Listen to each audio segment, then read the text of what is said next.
De acordo com a sua finalidade, os ritos são divididos em vários tipos. Entre os mais aceitos, podem distinguir-se os seguintes. Ritos imitativos. Eles repetem um mito ou um aspecto do mesmo. Um bom exemplo são os rituais comuns a todas as religiões e às sociedades leigas, como a celebração do Ano Novo, no qual se repete a história da criação. Ritos positivos e negativos. A maioria dos ritos positivos tem como objetivo a consagração de uma coisa ou de uma pessoa, como o batismo, a bênção de um edifício e etc. Os rituais negativos estão sempre relacionados com o comportamento do ritual positivo. O conceito de proibição é o que melhor descreve um ritual negativo.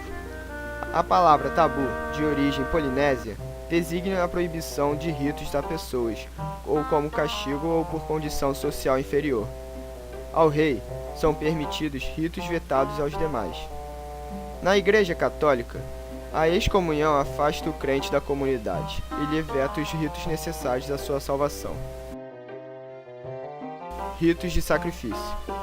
Nos ritos de sacrifício, um objeto é oferecido à divindade para estabelecer, manter ou restaurar a relação adequada do homem com a ordem sagrada. O sacrifício, encontrado em todas as religiões, pode ser sangrento, incruento ou em forma de oferendas divinas.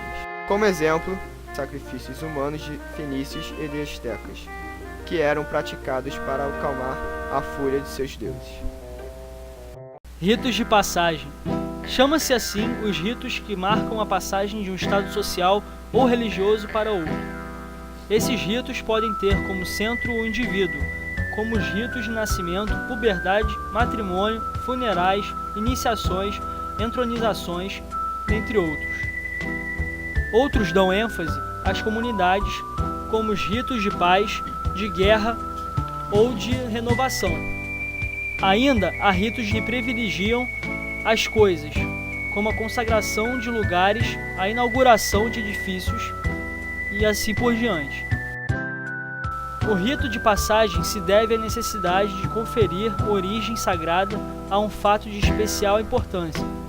O fato natural do amadurecimento não é levado em conta, pois o que importa é o significado sagrado. Assim, em muitos povos primitivos, não se considera que o recém-nascido tenha sido dado à luz até que seja submetido ao rito prescrito. Na Igreja Católica, se um recém-nascido morre sem batismo, sua alma não pode subir ao céu e é condenada a um lugar ambíguo chamado limbo. Ritos de fortalecimento.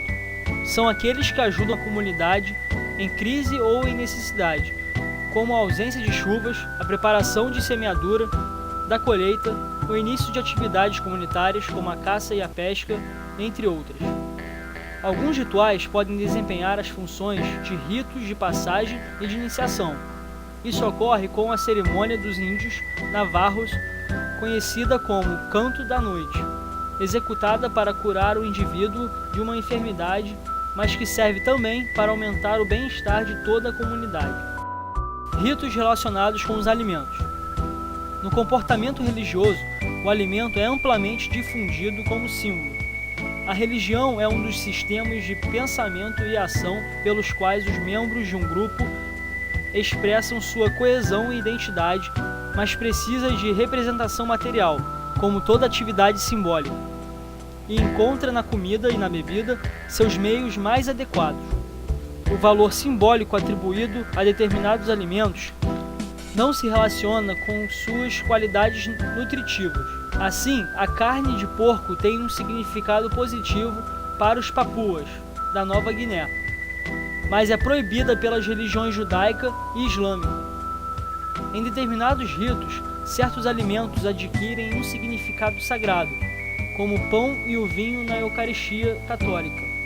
O jejum e a abstinência de carne também fazem parte dos ritos religiosos ligados ao consumo de alimentos.